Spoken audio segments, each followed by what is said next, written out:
Bismillahirrahmanirrahim. Assalamualaikum warahmatullahi wabarakatuh. Alhamdulillahi ala ihsanih, wa syukru lahu ala taufiqihi wa amtinanih, wa ashhadu an la ilaha illallah wahdahu la syarika lahu ta'ziman li sya'nih, wa ashhadu anna Muhammadan abduhu wa rasuluhu ad-da'i ila ridwanih. Allahumma salli alaihi wa ala alihi wa ikhwani.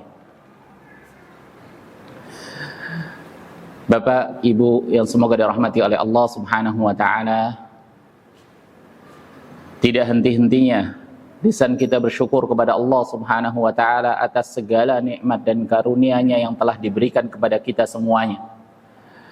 Begitu banyak nikmat-nikmat Allah Subhanahu wa ta'ala yang diberikan kepada kita sehingga kita tidak mampu menghitungnya. Dan di antara nikmat yang Allah Subhanahu wa ta'ala berikan kepada kita adalah nikmat kesadaran kita, nikmat taufik agar kita bisa menuntut ilmu. Ini adalah sebuah nikmat yang Allah Subhanahu wa ta'ala berikan tidak kepada setiap hambanya, tidak kepada setiap orang yang dia itu mengaku muslim. Maka ini patut kita syukuri. Mungkin di luar sana ada seorang yang dia itu memiliki waktu luang, tapi Allah Subhanahu wa ta'ala itu tidak berikan kepada orang tersebut kesadaran taufik untuk menuntut ilmu. Mungkin di sana ada orang yang mendapatkan taufik, memiliki waktu, tapi Allah Subhanahu wa ta'ala tidak berikan kesehatan kepada orang tersebut sehingga orang tersebut tidak mampu untuk menuntut ilmu. Maka kita saat ini mendapatkan 3 nikmat sekaligus. Nikmat kesempatan untuk menuntut ilmu, kemudian yang kedua nikmat taufik dari Allah Subhanahu wa ta'ala untuk menuntut ilmu, dan nikmat kesehatan. Yang kita tahu semuanya, ikhwan dan juga akhwat sekalian, Bapak Ibu yang semoga dirahmati oleh Allah Subhanahu wa ta'ala, menuntut ilmu adalah jalan pintas menuju surganya Allah Subhanahu wa ta'ala. Sebagaimana Nabi sallallahu alaihi wasallam mengatakan, "Wa man salaka tariqan yaltamisu fihi ilman, sahhalallahu lahu bihi tariqan ila jannah." Siapapun yang menempuh jalan untuk menuntut ilmu, maka Allah Subhanahu wa ta'ala akan mudahkan jalannya menuju surganya Allah. Bapak Ibu yang semoga dirahmati oleh Allah Subhanahu wa ta'ala, Ramadan telah berlalu. Syawal baru saja meninggalkan kita. Kita masuk di salah satu bulan yang diharamkan oleh Allah Subhanahu wa ta'ala, bulan Dzulqa'dah. Bulan Dzulqa'dah. Di antara bentuk kesempurnaan tauhid kita, Bapak Ibu yang semoga dirahmati oleh Allah Subhanahu wa ta'ala, kita mengakui tentang rububiyah Allah Subhanahu wa ta'ala. Allah Subhanahu wa ta'ala itu Maha Pencipta. Allah Subhanahu wa ta'ala itu Maha Memiliki. Allah Subhanahu wa ta'ala itu Maha Mengatur. Itu tentang tauhid rububiyah, Ketika seorang tauhidnya sempurna, maka dia tidak hanya mengakui tentang ini semuanya, tentang adab Allah Subhanahu wa ta'ala pedih, tentang balasan dari Allah Subhanahu wa ta'ala itu begitu besarnya, begitu banyaknya pahala-pahala yang disiapkan, bukan hanya tentang terbatas di bulan Ramadan saja. Tapi Allah Subhanahu wa ta'ala bersifat dengan sifat itu semuanya sepanjang masa, baik itu di Ramadan ataupun di luar Ramadan. Jadi jangan sampai setelah Ramadan kemudian akhirnya kita kembali ke setelan awal. Tidak. Perintah untuk Allah Subhanahu wa ta'ala. Allah Subhanahu wa ta'ala memerintahkan kita untuk menahan hawa nafsu kita. Menahan hawa nafsu kita itu tidak berbatas. Berbeda tatkala Allah Subhanahu wa ta'ala itu memerintahkan kita untuk berpuasa, menahan dari hal-hal yang dihalalkan oleh Allah Subhanahu wa ta'ala. Itu hanya berbatas waktu, dari mulai terbitnya fajar sampai dengan tenggelamnya matahari. Setelah itu dihalalkan oleh Allah Subhanahu wa taala. Berbeda dengan hal-hal yang diharamkan oleh Allah. Maka itu diharamkan oleh Allah Subhanahu wa taala dari mulai semenjak seorang itu balik sampai dia itu diwafatkan oleh Allah Subhanahu wa taala. Maka kita wajib baik itu di Ramadan, di luar Ramadan, baik itu di bulan Syawal, di bulan Dzulqa'dah, terlebih ini di bulan haram, untuk meningkatkan ketakwaan kita. Mungkin ketakwaan, meningkatkan ketakwaan, menjauhi kemaksiatan kita di bulan-bulan ini. Bulan Dzulqa'dah, kemudian Dzulhijjah, bulan-bulan haram semacam ini, itu lebih berat daripada bulan Ramadan. Dikarenakan Ramadan itu segalanya dipersiapkan oleh Allah Subhanahu wa taala. Segalanya dipersiapkan oleh Allah Subhanahu wa taala. Berbeda dengan bulan-bulan ini. Bulan-bulan ini mungkin di sana ada orang berpuasa, di sana tidak. Di sana banyak ada yang maksiat, dan di sana ada yang tidak. Nah, di sini ini tantangan tersendiri bagi kita semuanya. Selain itu, ikhwan dan juga akhwat sekalian, Bapak Ibu yang semoga dirahmati oleh Allah Subhanahu wa taala. Bulan Dzulqa'dah itu merupakan bagian dari bulan haji. Bagian dari bulan haji. Yang kita tahu bulan haji itu ada 3. Syawal, kemudian Dzulqa'dah, dan 10 hari dari awal dari bulan Dzulhijjah. Maka itu adalah bulan-bulan haji. Yang insya Allah mungkin saudara-saudara kita, mungkin antum ada salah satu dari antum pekan-pekan depan akan sudah mulai berangkat menuju tanah suci untuk melaksanakan haji. Dan kita berdoa kepada Allah Subhanahu wa taala agar Allah Subhanahu wa taala memudahkan kita untuk melaksanakan ibadah haji ataupun umrah untuk di waktu-waktu mendatang. Baik, Bapak Ibu yang semoga dirahmati oleh Allah Subhanahu wa taala. Kita akan melanjutkan pembahasan kita tentang sirah nabawiyah. Di pertemuan terakhir kita ketika Ramadan, kita membahas tentang pengembalian Nabi Sallallahu Alaihi Wasallam. Nabi Sallallahu Alaihi Wasallam mengembalikan putrinya yang bernama Zainab bintu Muhammad kepada suaminya, yang bernama Abul As ibn Rabi. Kita telah selesai pembahasan itu. Di kesempatan ini, sebelum kita masuk ke fase yang mungkin menjadi puncaknya, yaitu fase Fathu Makkah, ada sebuah kisah yang ini cukup menarik, yang ini membuktikan bahwasanya umat Islam itu saat itu sudah mereka itu bukan lagi hanya sekedar dakwah lokal, tapi sudah mengglobal, sudah sampai membuka pintu dunia, mengetuk pintu dunia. Peristiwa itu bernama Perang Mu'tah.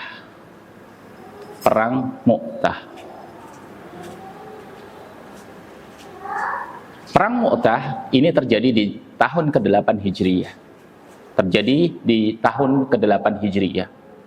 Perang ini tidak diikuti oleh Rasul Shallallahu Alaihi Wasallam secara langsung. Maka ini bisa disebut dengan sirriyah. Dalam sirah nabawiyah itu biasa peperangan itu terbagi menjadi 2. Ada namanya sirriyah, sariyah, bukan sirriyah. Sariyah, ada namanya sariyah, dan ada namanya ghazwah. Sariyah itu adalah peperangan yang tidak diikuti oleh Nabi Sallallahu Alaihi Wasallam. Nabi Sallallahu Alaihi Wasallam mengutus para sahabatnya, di situ ada pasukannya, ada komandannya, untuk melakukan penyergapan, untuk melakukan peperangan atau segala macamnya, itu dinamakan sariyah. Sedangkan ketika Nabi Sallallahu Alaihi Wasallam turun langsung, bahkan beliau Sallallahu Alaihi Wasallam menjadi pemimpinnya, menjadi komandannya, maka itu namanya ghazwah. Di perang ini, di perang Mu'tah ini, Nabi Sallallahu Alaihi Wasallam mengumpulkan banyak sekali pasukan. Yang ini merupakan pasukan terbanyak yang mungkin sebelum perang sampai dengan tahun ini, yang dari sebelumnya, ini pasukan paling banyak yang Nabi Sallallahu Alaihi Wasallam tidak pernah kumpulkan sebanyak itu. pasukannya mencapai 3.000 orang. Pasukannya mencapai 3.000 orang. Di perang sebelumnya yang besar sebelumnya, yaitu di perang Ahzab, ketika Nabi Shallallahu Alaihi Wasallam dan juga kaum muslimin itu dikepung oleh orang-orang Quraisy, dikepung juga oleh orang Bani Ghatafan, oleh orang-orang Yahudi. Mereka itu jumlahnya hanya sampai 2.000. Di tahun 8 itu sudah sampai jumlah mereka pasukannya itu sampai 8.000. Ini menunjukkan pertambahan yang cukup signifikan. Hanya 2 tahun saja, selang 2 tahun sampai 3 tahun saja pertumbuhannya cukup signifikan. Yang itu hanya dihitung masalah tentang pasukan perangnya. Belum yang wanitanya, yang anak-anak kecilnya dan seterusnya yang mereka itu tidak ikut serta dalam peperangan. Apa penyebabnya? Nabi Shallallahu Alaihi Wasallam di tahun ke-7 Hijriyah, setelah Nabi Shallallahu Alaihi Wasallam dan juga orang-orang Quraisy, mereka itu membuat perjanjian, kesepakatan gencatan senjata yang kemarin kita kenal dengan sebuah perjanjian yang bernama Perjanjian Hudaybiyah.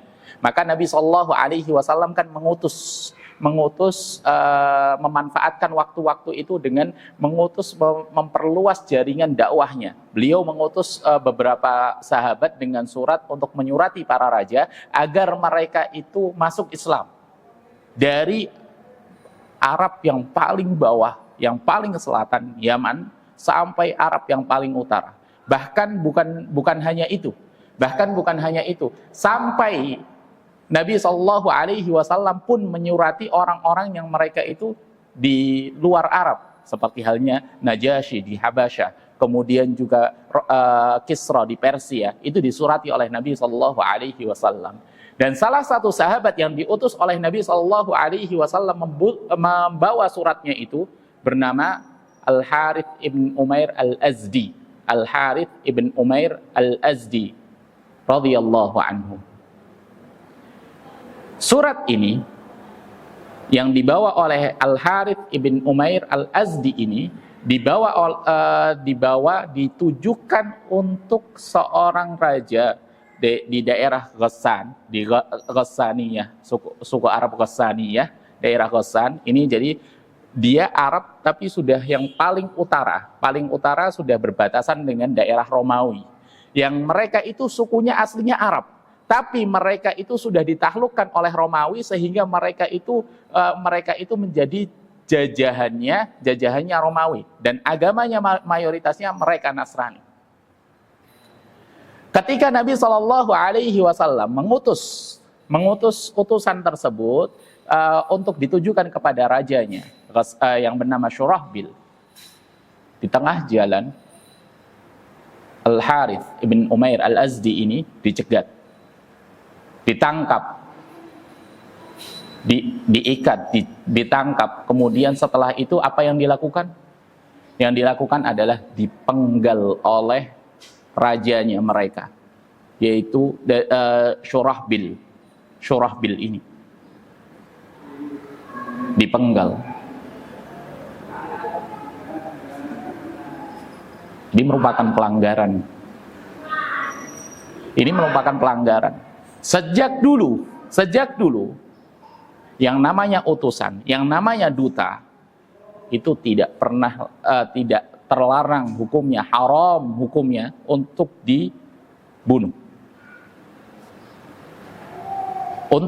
Nabi Shallallahu Alaihi Wasallam untuk menjaga wibawanya, untuk menjaga kedaulatan umat Muslim yang ada saat itu, dan juga untuk memberikan rasa aman kepada orang-orang Muslim yang mereka itu ada di perbatasan, maka Nabi Shallallahu Alaihi Wasallam tidak memandang sepele itu.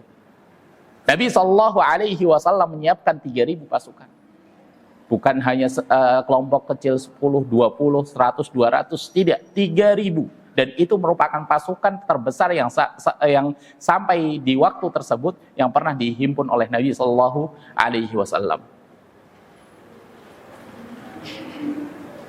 Nabi Shallallahu Alaihi Wasallam itu pernah mendapatkan surat dari seorang yang bernama Musailimah. Ada yang mengatakan menyebutnya Musailimah, ada yang menyatakan dia itu namanya Musailamah Al-Kadzab. Dia itu dulunya awalnya Muslim, tapi kemudian dia mengaku nabi dan kemudian keluar dari Islam. Musailamah Al-Kadzab ini mengutus utusan kepada Nabi sallallahu alaihi wasallam, agar mereka itu mengakui tentang kenabian Musailamah. Dan itu utusan Musailamah itu jelas-jelas kafirnya. Dia murtad, dan hukum murtad dalam agama Islam, seorang yang dia itu keluar dari agama Islam itu dipenggal. Tapi karena dia itu utusan dari Musailamah, dia itu statusnya utusan, Nabi sallallahu alaihi wasallam itu tidak memenggalnya. Nabi sallallahu alaihi wasallam menghormati utusan tersebut.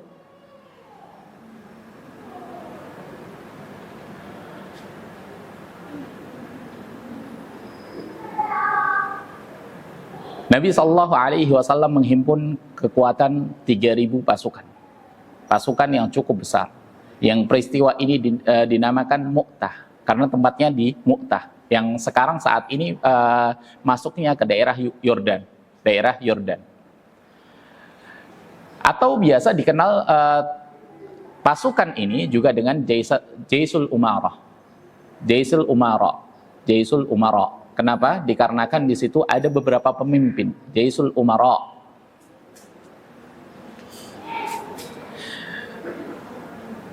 Nabi sallallahu alaihi wasallam ini merupakan memandang ini hal yang terpenting. Kenapa? Dikarenakan ini pertama kalinya kaum muslimin berhadapan dengan musuh yang dia itu bukan bangsa Arab. Maka Nabi sallallahu alaihi wasallam itu tidak menyepelekan hal ini. Beliau memandang serius hal ini. Maka beliau pun di awal langsung menunjuk 3 komandan sekaligus. Beliau mengatakan, in usiba Zaidun fa Ja'far, wa in usiba Ja'far fa Abdullah ibn Rawaha. Langsung menunjuk 3. Komandan yang pertama itu adalah Zaid bin Harithah. Beliau itu putra angkat Nabi sallallahu alaihi wasallam. Kemudian yang kedua, kalau seandainya Zaid bin Harithah ini wafat, dia itu gugur, maka yang menggantikan adalah Ja'far bin Abi Thalib, sepupu Nabi sallallahu alaihi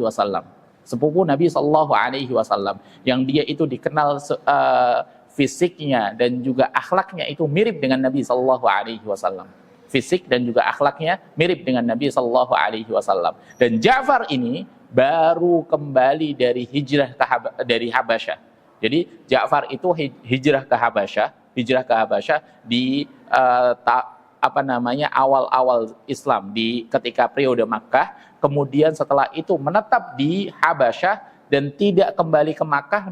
Mereka itu kembalinya ke Madinah, tapi kembalinya Madinah juga bukan di tahun pertama, kedua, atau ketiga, tapi mereka itu kembalinya di tahun ke-7 Hijriyah. Jadi Ja'far ini tidak pernah ikut perang Badar, tidak pernah ikut perang Uhud, dan seterusnya. Dan ini mungkin menjadi peperangan pertama kali Ja'far.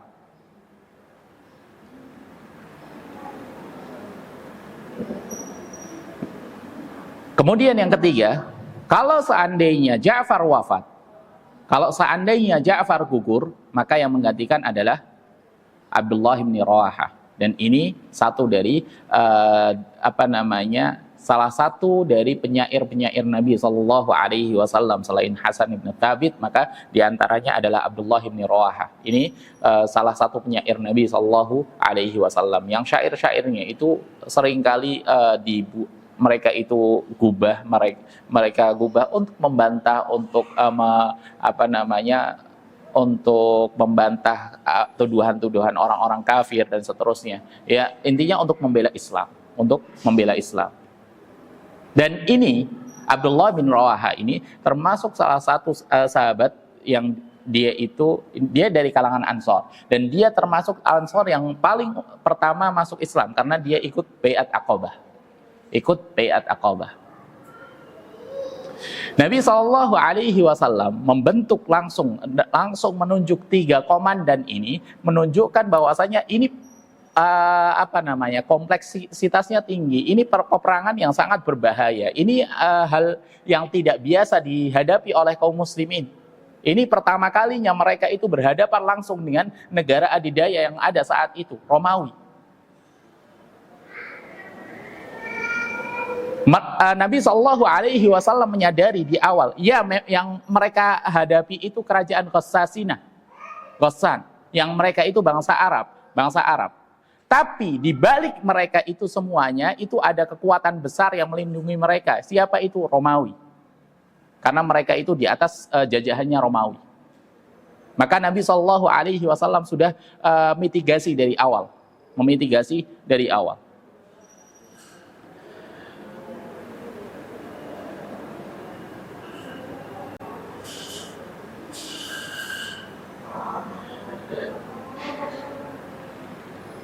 Nabi SAW melepas pasukan ini, 3.000 pasukan ini menuju Mu'tah, menuju daerah Ghassan. Ketika Nabi SAW melepas pasukan ini kondisinya ikhwas sekalian. Pasukan Muslim saat itu, mereka itu adalah pasukan yang terdolimi. Mereka itu saat itu posisinya, mereka menuntut balas, mereka itu menuntut keadilan karena ada utusannya yang dizalimi, dibunuh. Tapi Nabi SAW tetap mewasiatkan kebaikan-kebaikan ketika melepas kepergian mereka. Nabi SAW mengatakan, "Ukhzu bismillah," perangi dengan nama Allah Subhanahu wa taala. Mereka berperang harus nama Allah Subhanahu wa taala, untuk meninggikan kalimat Allah Subhanahu wa taala, bukan untuk niat yang lain. Niat awalnya untuk Allah Subhanahu wa taala.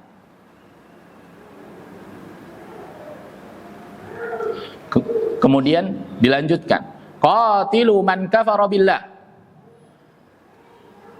Perangi siapapun yang dia itu kufur kepada Allah Subhanahu wa taala.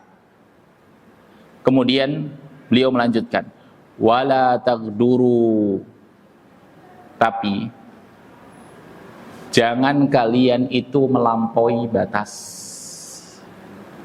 Kalau musuhnya itu sudah mati, ya sudah selesai, nggak usah sampai dimutilasi, dicacah-cacah dan segala macamnya. Itu hal yang terlarang. Mau sesakit hati apapun kalian, ketika kalian itu sudah menunaikan yang diperintahkan oleh Allah Subhanahu wa taala, perintah Allah untuk memerangi, sudah, ketika mereka sudah tertebas mati, selesai. Nggak perlu sampai dibakar kah atau nggak perlu.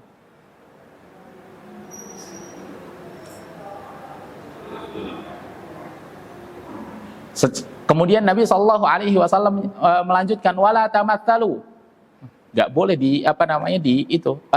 dimutilasi tadi. Wala taqtulu walidan, nggak boleh membunuh anak kecil. Nggak boleh membunuh anak kecil. Wala taqtulu imra'atan, nggak boleh membunuh wanita.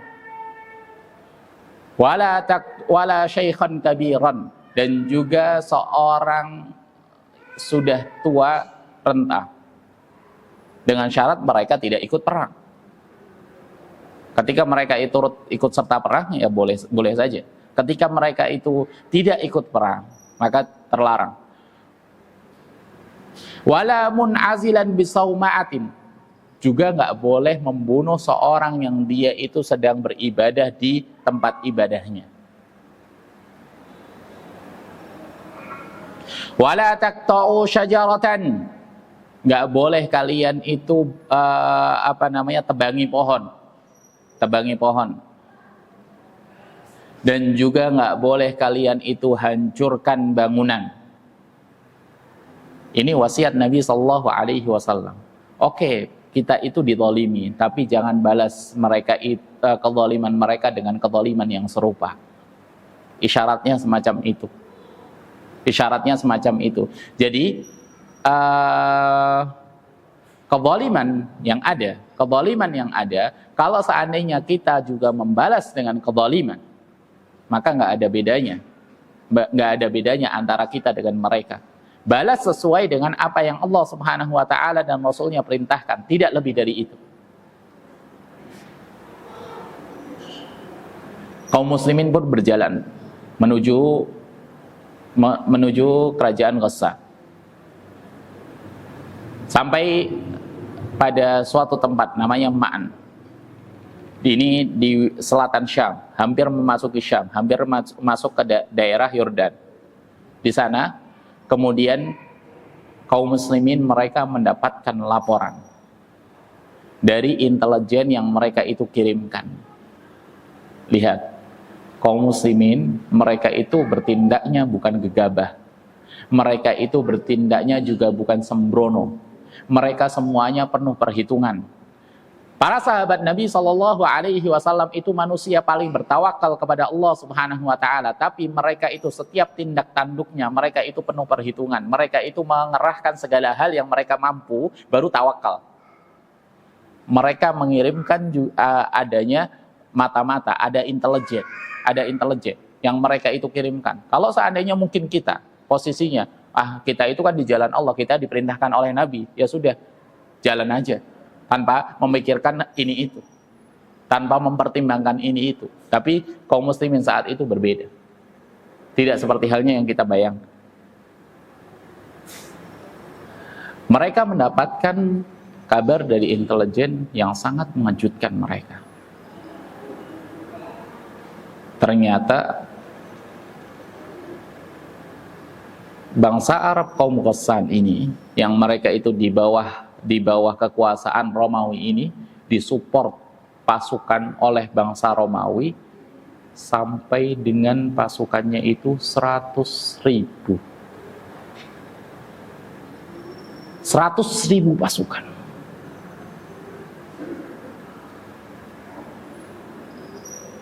Jadi ini jumlahnya, totalnya semuanya dari pasukan Ghassan, Arab Ghassan itu sendiri, kemudian juga Romawi dan seterusnya. Yang mereka itu pokoknya gabungan pasukan dari kerajaan-kerajaan kecil di bawah kekuasaan Romawi ini sampai dengan 100.000 prajurit. Bahkan ada yang mengatakan sampai 200.000, karena 100.000 sendiri itu untuk Arab, yang kemudian 100.000 sendiri itu untuk pasukan Romawi. Kaum muslimin berhadapan dengan 200.000, jadi 3.000 ditambah langsung harus berhadapan dengan itu, paling tidak dia satu orangnya berarti harus menghabisi berapa orang itu berarti.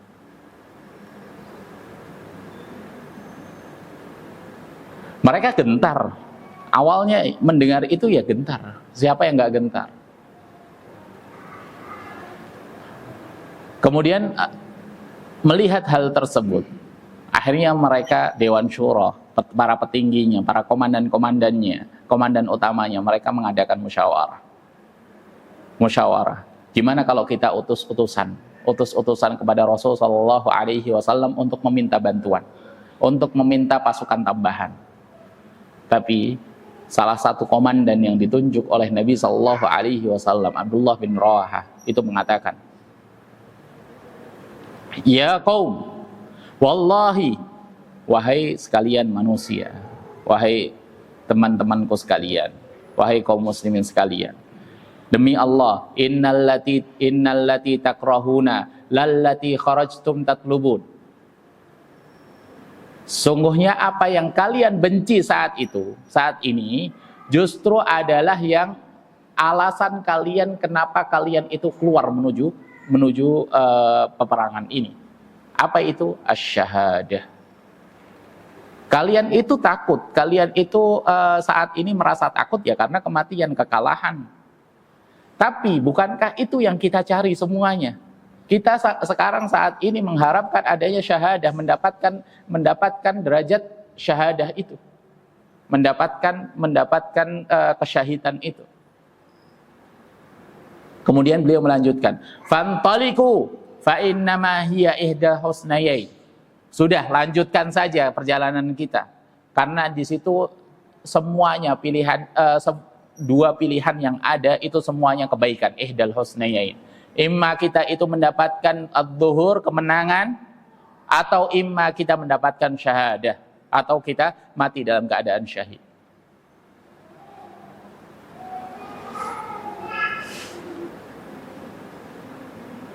Ini mungkin ketika kita saja, mungkin sebagai seorang pelajar, mungkin jenengan dulu ketika pas masih pelajar, antum belajar nih, belajar mau ujian,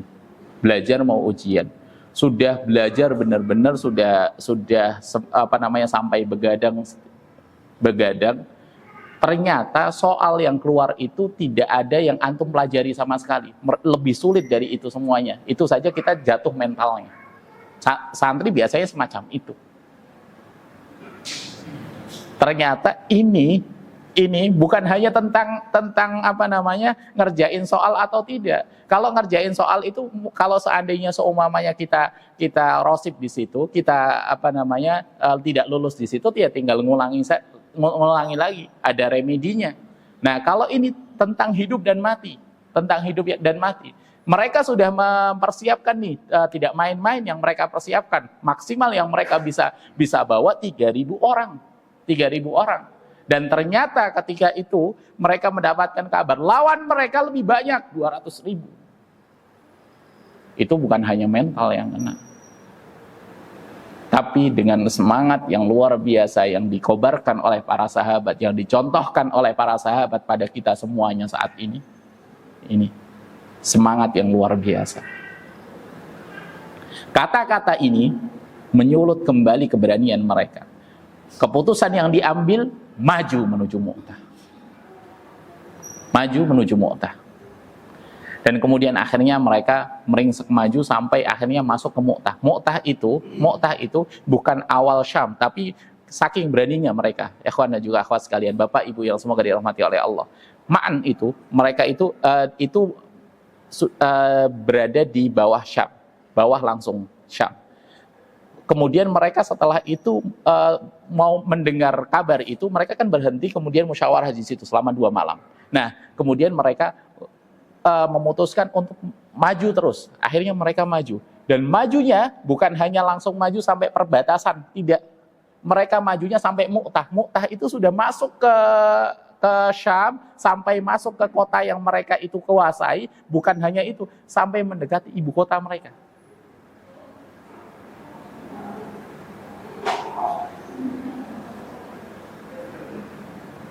Kurang lebih jaraknya di selatan saat ini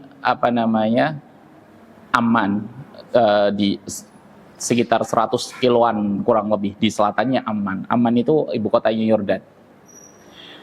Baik. Kemudian setelah itu berkecamuklah perang, bertemulah mereka dan kemudian terjadi peperangan. Nabi Shallallahu Alaihi Wasallam, apa yang beliau perkirakan, apa yang beliau mitigasi akhirnya terjadi. Ketika peperangan terjadi, komando yang pertama kali di bawah komandonya Zaid bin Harithah. Zaid bin Harithah maju menerjang langsung sampai ke jantung pertahanannya musuh. Zaid itu bukan yang kemudian karena beliau komandan kemudian beliau berada di paling belakang, justru paling depan. Bahkan kemudian dia yang paling berani sampai dikatakan seperti halnya singa. Dan setelah itu didapati ternyata di situ banyak sekali tombak, banyak sekali sabetan pedang ataupun juga anak panah di tubuhnya, sampai akhirnya dia gugur. Panji yang ia bawa hampir jatuh, tapi belum sampai tanah langsung Ja'far ibn Abi Thalib langsung menyambutnya dan dibawa olehnya. Ja'far saat itu posisinya ada menunggang kudanya berwarna pirang, yang kemudian setelah itu dia loncat langsung turun dari kudanya, kemudian dia ambil pedang, dia cacatkan kuda yang ia tunggangi sendiri. Sebagai isyarat dia itu nggak akan mundur. Dia nggak akan mundur. Dia akan terus maju. Dia akan terus maju. Karena tunggangannya saat ini sudah dia cacatkan. Dia tebas kakinya. Dan Ja'far pun maju, tidak kalah berani dengan Zaid bin Al-Harithah. Bahkan sampai dengan ketika dia membawa panji itu dengan tangan kanannya ditebas, putus. Dia pegang lagi dengan tangan kirinya. Tangan kirinya kemudian setelah itu ditebas oleh musuh, putus. Dia memegang dengan sisa lengan yang masih ada beserta dengan lehernya.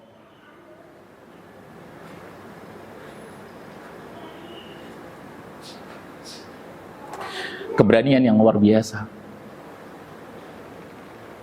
Kita kalau dibandingkan kita saat ini, mungkin kita sering beralasan ketika berjuang di jalan Allah Subhanahu wa taala. Baru sakit sedikit, kita sudah menyerah. Mereka saat itu, para sahabat, bukan hanya sakit fisiknya yang mereka itu rasakan, mereka di awal mula mereka sudah terkena penyakit mentalnya, mereka sudah diuji mentalnya dengan apa yang mereka hadapkan itu lebih dari ekspektasi mereka, tidak sesuai dengan ekspektasi mereka, melebihinya bahkan.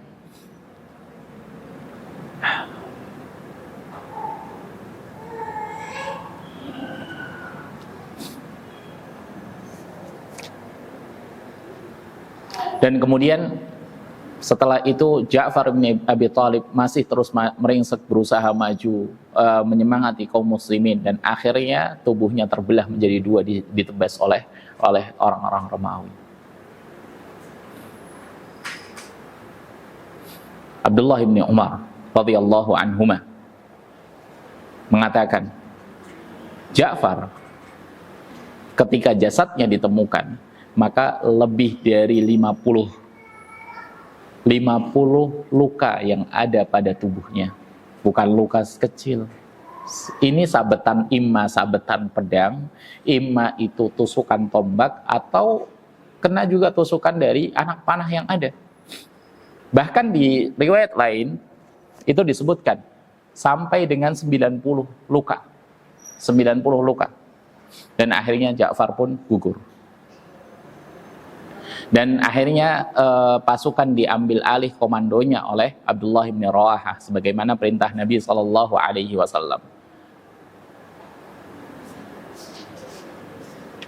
Abdullah bin Rawahah di awal sempat mengalami keraguan, tapi setelah itu ia mencela jiwanya sendiri, dan kemudian setelah itu akhirnya dia maju dan bertempur dengan penuh keberanian sehingga sampai dengan gugur.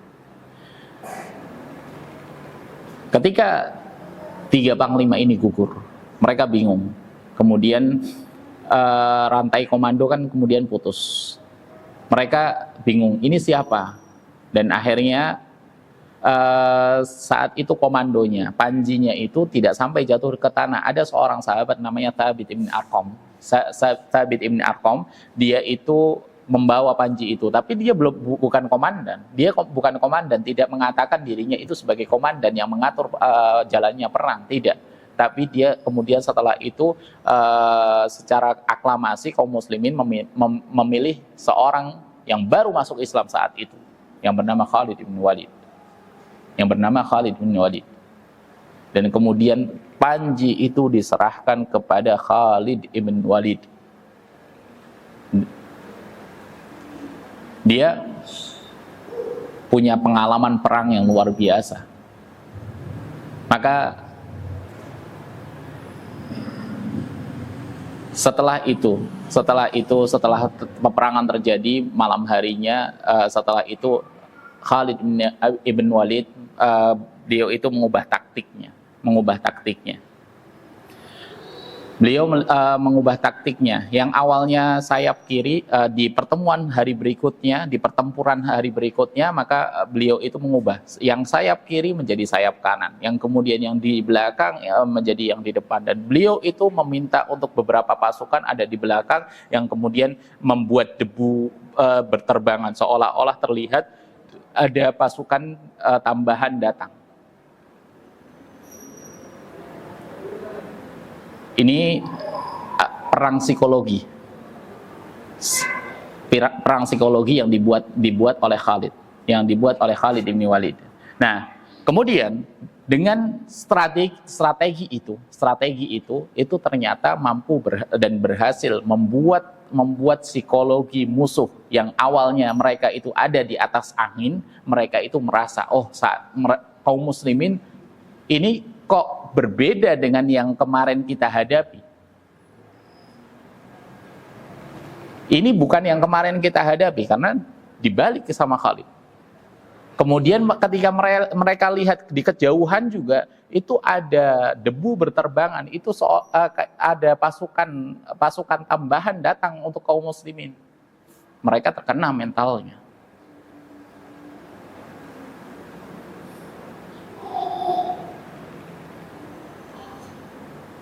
Dan kemudian setelah itu Khalid menimbang, pasukan ini kita nggak akan bisa melawan mereka. Maka dengan taktik itu, dengan strategi itu, karena orang-orang kafir mereka posisinya saat itu masih shock dengan keadaan mereka, maka Khalid bin Walid berupaya menarik mundur pasukannya, dan orang-orang kafir mereka itu menganggap bahwasanya ini adalah taktik Khalid untuk menyerang mereka. Jadi mereka tidak berani untuk mengejar, dan akhirnya kaum muslimin terselamatkan. Di situ terjadi setelah mereka itu pulang ke Madinah, Khalid bin Walid dan juga kaum muslimin banyak dicela oleh para sahabat. Mereka mengatakan bahwasanya ini kabur dari peperangan, padahal firaru minaz zahf, kabur dari peperangan itu merupakan dosa besar. Tapi Nabi Shallallahu Alaihi Wasallam tidak memandangnya sebagai kabur dari peperangan. Itu sebuah taktik. Dan Nabi Shallallahu Alaihi Wasallam memandang kaum muslimin saat itu tidak mendapatkan kekalahan. Justru mereka itu mendapatkan kemenangan tersendiri, kemenangan secara psikologis. Kaum muslimin yang ada di batas wilayah mereka merasa aman, dan juga orang-orang kafir, orang-orang Arab yang mereka itu berada di bawah jajahan orang-orang kafir itu, mereka merasa, ini ada orang Arab yang mereka itu berani melawan orang-orang Romawi, padahal sebelumnya tidak ada orang Arab itu yang berani melawan mereka karena pasukannya kalah besar. Sehingga mereka setelah itu banyak yang mereka itu akhirnya membelot dan kemudian masuk Islam. Jadi bukan kemudian karena itu langsung kemudian dikatakan kalah, mereka itu kabur dari peperangan, tidak. Dan dengan taktik Khalid ini, kaum muslimin yang berjumlah 3.000 orang berhadapan dengan 200.000 orang itu. Berapa jumlah korban dari kaum muslimin? Berapa jumlah korban nyawa yang gugur di peristiwa itu? Hanya 12 orang. Hanya 12 orang saja. Termasuk 3 komandannya.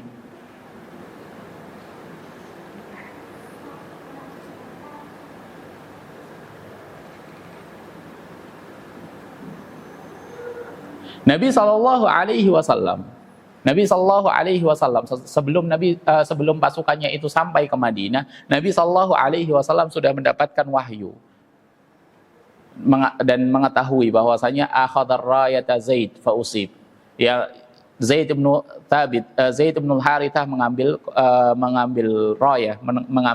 panji komando, dan kemudian dia itu gugur.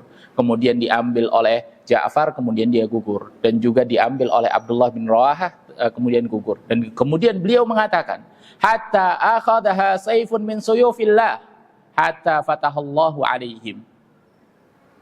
Dan kemudian diambillah panji itu oleh Saifun min suyufillah, pedang dari pedang Allah Subhanahu wa taala, yaitu Khalid bin Walid. Maka dari itu Khalid bin Walid dijuluki sebagai Saifullah, pedang Allah Subhanahu wa taala. Dan Nabi Shallallahu Alaihi Wasallam pun tidak mengomentari mereka itu kalah, justru mengatakan hatta fatahallahu alaihim, Allah memberikan kemenangan, keselamatan kepada mereka. Itu Nabi Shallallahu Alaihi Wasallam dari Madinah sudah mengatakan hal tersebut.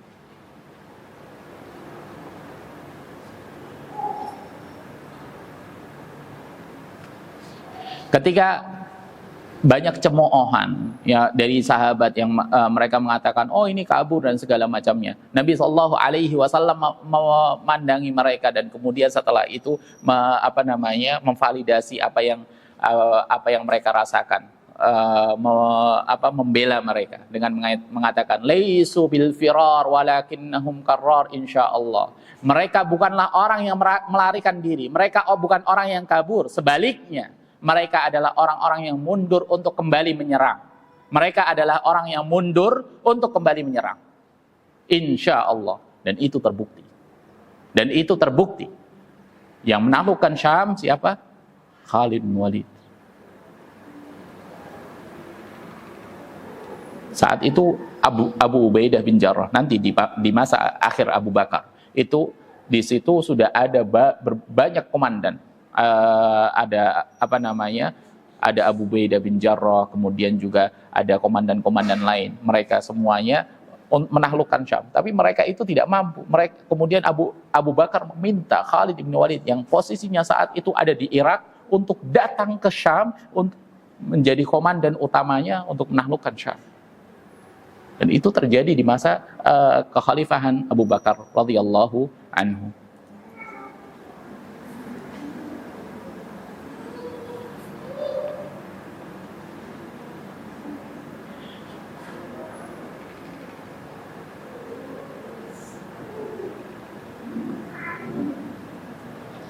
Baik, ikhwan dan juga akhwat sekalian, Bapak Ibu yang semoga dirahmati oleh Allah Subhanahu wa taala. Dan itulah akhir dari peperangan dari perang Mu'tah. Dan di situ banyak sekali faedah yang bisa kita ambil. Bagaimana dari awal mula, bagaimana persiapan Nabi Shallallahu Alaihi Wasallam, bagaimana apa yang dilakukan oleh Nabi Shallallahu Alaihi Wasallam ketika persiapan. Di situ faedah-faedah yang sangat banyak kita dapatkan. Mitigasi yang dilakukan oleh Rasul, kemudian di situ mengambil adanya intelijen. Adanya intelijen yang diutus oleh Nabi Shallallahu Alaihi Wasallam dan juga kaum muslimin yang ada, kemudian syariat untuk adanya syura, musyawarah antar mereka, kemudian Nabi Shallallahu Alaihi Wasallam mitigasi dengan menunjuk beberapa komandan. Itu semuanya adalah hal yang bisa kita ambil strateginya, kemudian memberikan rasa aman kepada kaum muslimin dimanapun mereka ketika akan dizalimi akan dibela oleh Nabi Shallallahu Alaihi Wasallam. Maka ini adalah faedah banyak yang besar yang bisa kita ambil. Bagaimana Nabi Shallallahu Alaihi Wasallam memvalidasi membela orang-orang yang mereka sudah berjuang di jalan Allah, kemudian mereka mengambil taktik itu karena dianggap itu kabur dari jalan Allah Subhanahu wa taala, mereka dicemooh, tapi Nabi Shallallahu Alaihi Wasallam justru membelanya.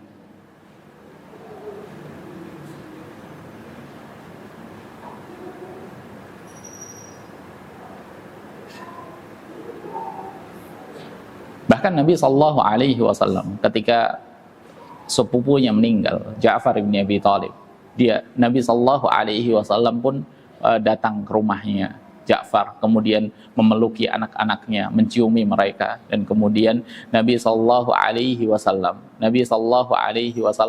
memerintahkan untuk para sahabatnya agar mereka itu menghibur dengan mengatakan isna'u li ali Ja'far ta'aman faqad atahum ma yusghiluhum. Buatkan makanan untuk mereka, untuk keluarga Ja'far ini, karena mereka mereka itu saat ini telah datang kepada mereka suatu perkara yang menyibukkan mereka. Apa itu? Kesedihan. Kesedihan karena mereka baru saja kehilangan Ja'far ibn Abi Thalib. Maka ini Nabi Shallallahu Alaihi Wasallam berupaya untuk berempati sosial kepada para sahabat-sahabatnya yang mereka itu gugur. Dan demikian yang dapat kami sampaikan di kesempatan pagi kali ini. Semoga Allah Subhanahu wa taala memberikan manfaat atas apa yang kita sampaikan ini dan juga menjadi pengingat bagi kita semuanya. Mungkin sebelum ditutup, kalau ada pertanyaan kami persilakan.